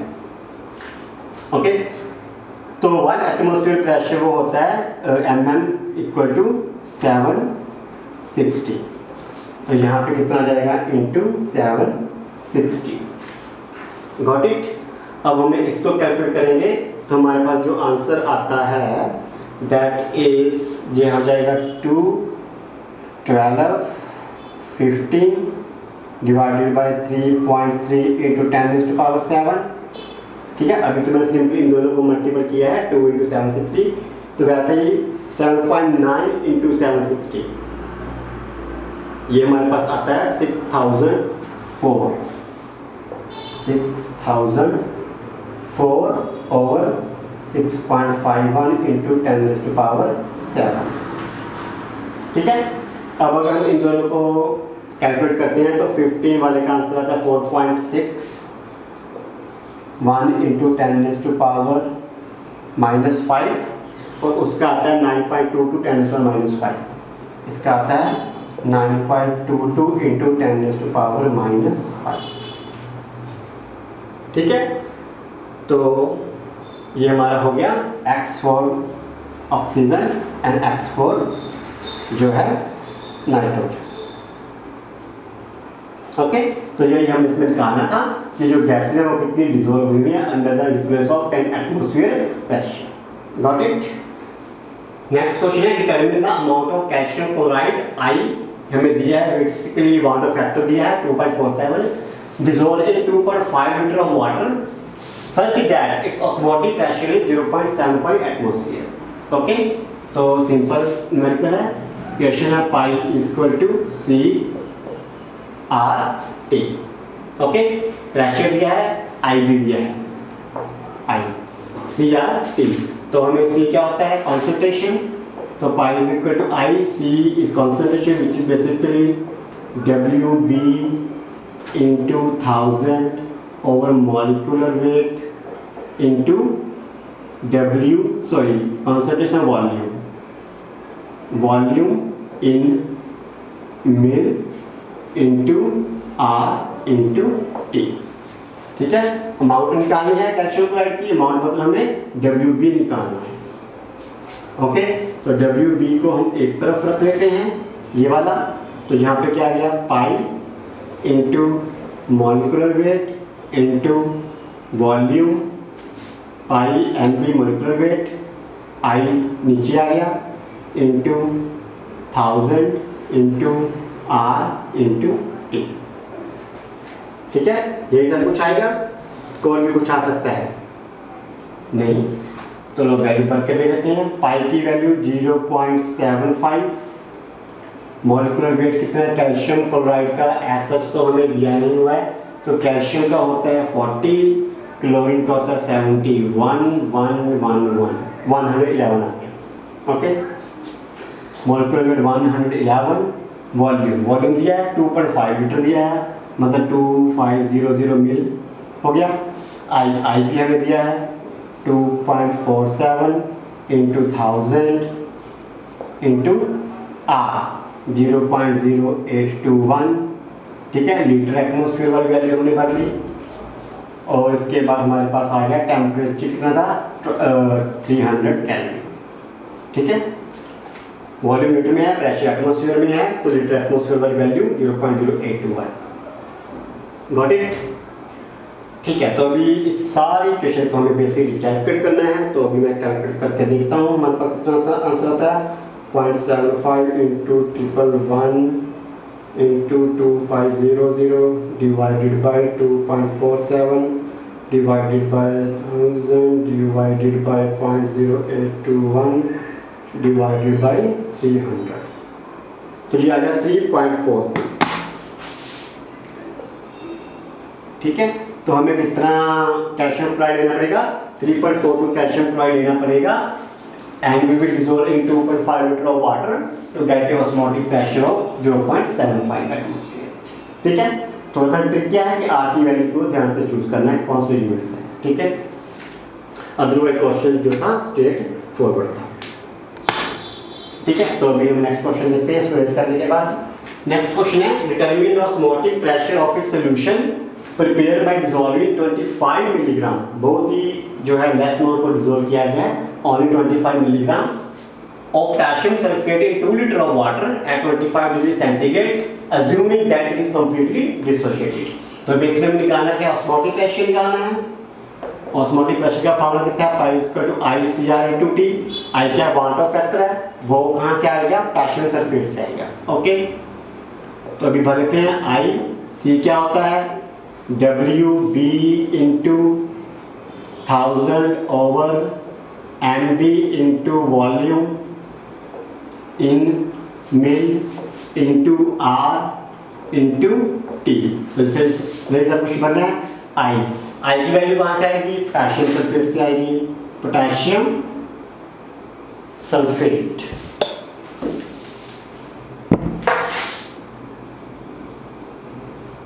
ठीक है, तो ये जब डिसोसिएट होगा तो क्या बनेगा, 2 पोटेशियम प्लस 1 सल्फेट।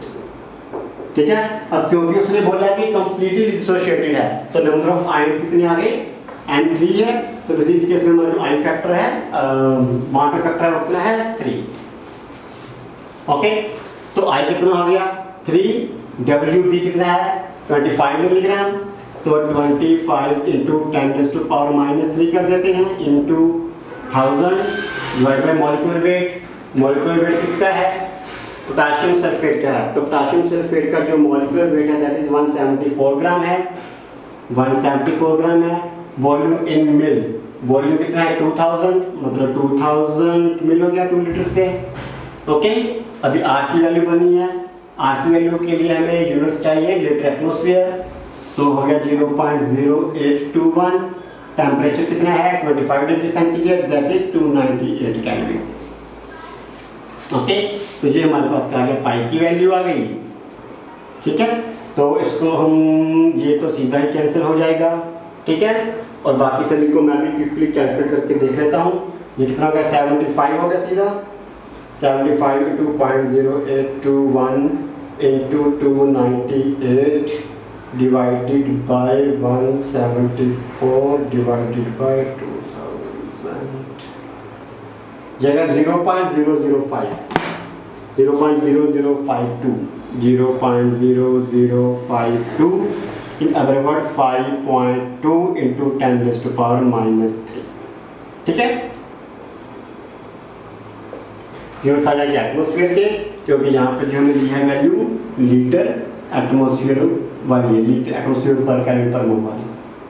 ठीक है, तो कितना आ गया दिस मच प्रेशर। तो प्रेशर कोई ज़्यादा नहीं है डेफिनेटली, क्योंकि जो अमाउंट डिसॉल्व की गई थी वो भी कुछ ज़्यादा नहीं थी, 25 मिलीग्राम। ओके, तो ये भी हमारा हो गया। इसके बाद एक क्वेश्चन हो रहा है, काफ़ी लेंथी क्वेश्चन है बेसिकली, वो उसकी स्टेटमेंट ही बहुत ज़्यादा लंबी है, तो फिर मैं पहले वो लिख लेता हूँ फिर उसको देखते हैं and that will be our last question for today's lecture. तो नेक्स्ट क्वेश्चन है हमारे पास, vapour pressure of pure acetone and chloroform at 328 kelvin are this much and this much. ठीक है, किसका, एसीटोन एंड प्योर क्लोरोफॉर्म का। Assuming that they form ideal solution over the entire range of composition, plot P total P chloroform, P acetone as a function of mole fraction of acetone. ठीक है? The experimental data observed for different composition of mixture is this whole table.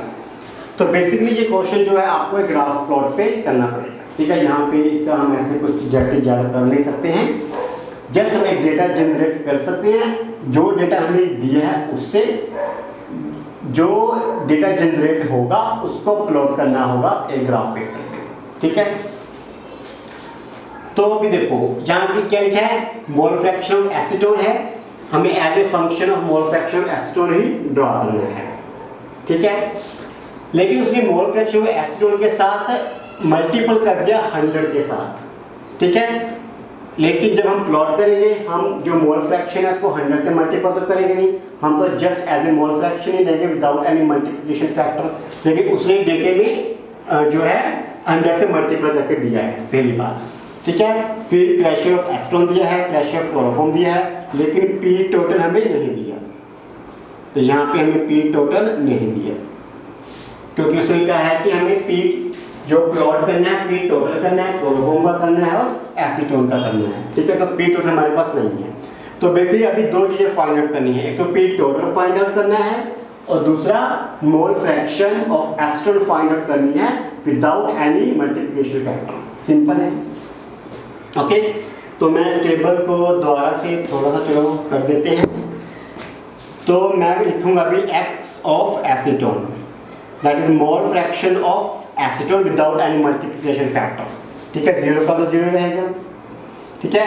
अब ये multiple करके आया है 11.8 और 12, तो इसको सिंपली 100 से डिवाइड कर दो, ठीक है? तो इसको क्या कर दो, सिंपली 100 से डिवाइड, तो कितना आ जाएगा 0.118, इसको भी कर दो 0.234, इसको भी कर दो 0.36, 0.50, 0.58, चलो यहाँ पर 8 लगा देते हैं, 2 लगा देते हैं,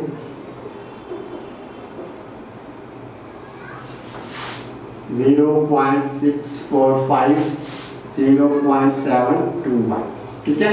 तो एक चीज तो हमारे पास आ गई कि मोल फ्रैक्शन ऑफ एसीटोन आ गई as a function of mole fraction of acetone without any multiplication factor, simply हमने इसको 100 से डिवाइड कर दिया, ठीक है? अभी हमें क्या लेना है, अभी हमें पी टोटल ढूंढना है, तो हमें ढूंढना है पी टोटल, ठीक है? चलो अगर ये 0 है, मोल फ्रैक्शन 0 है, मतलब उसमें कोई एसीटोन है ही नहीं, तो उसका प्रेशर भी 0 हो जाएगा। तो जो भी प्रेशर होगा वो होगा ओनली क्लोरोफॉर्म की वजह से, ठीक है? तो एंटायर प्रेशर किसकी वजह से होगा, ओनली क्लोरोफॉर्म की वजह से होगा, that is total pressure would be 632.8, तो टोटल प्रेशर हो जाएगा 632.8, ठीक है? क्योंकि x जो मोल फ्रैक्शन एसीटोन की है वो 0 है, इसका मतलब मोल फ्रैक्शन क्लोरोफॉर्म की है वो 1 है, मींस क्लोर कंपोनेंट है, तो टोटल प्रेशर इतना आ जाएगा। अब देखो ये जो वैल्यू 632.8 है, तो यहाँ पर भी गिवन है 632.8 फॉर द क्लोरोफॉर्म, ठीक है? प्योर कंपोनेंट, तो ये भी प्योर कंपोनेंट है यहाँ पे, ठीक है? तो मोल फ्रैक्शन आ गई, पी टोटल आ गया। चलो अभी आगे करते हैं। अब मोल फ्रैक्शन कितनी है, दिस मच। अब पी टोटल कितना होगा, इन दोनों का एडिशन, ठीक है? अब एसीटोन ने भी कंट्रीब्यूट करना शुरू कर दिया, तो उसकी कंट्रीब्यूशन कितनी है, दिस मच, क्लोरोफॉर्म कितनी है, दिस मच, तो इन दोनों का एडिशन आ जाएगा। एडिशन करके कितना आएगा 0.943 164 10 0 and 6, कितना आएगा 603, ओके? तो अब पी टोटल भी हमारे पास आ गया। तो नेक्स्ट पी टोटल कितना आएगा, अब मोल फ्रैक्शन कितनी होगी 23.4 और 0.234 ज़्यादा होगी, तो एसीटोन का प्रेशर थोड़ा सा बढ़ गया, क्लोरोफॉर्म का थोड़ा सा कम हो गया। तो अभी हमें क्या करना है, इन दोनों का अगेन टोटल लेना है। तो इन दोनों का जो टोटल हमारे पास आता है 579, तो इन दोनों का टोटल आएगा 5.975, ठीक है? Got it? चलो पी टोटल आ गया। अभी नेक्स्ट करते हैं मोल फ्रैक्शन, टोटल इन दोनों का सम। अगेन 11, 9 + 1 10, 12, 6, 5 62.2। ओके, तो ऐसे हम आगे सारे टोटल लिखते जाएंगे। तो मैं वैल्यू लिख रहा हूँ 580.4, 599.5, 580.4, 599.5 है, ठीक है। उसके बाद जो आती है 615.3 एंड 41.8।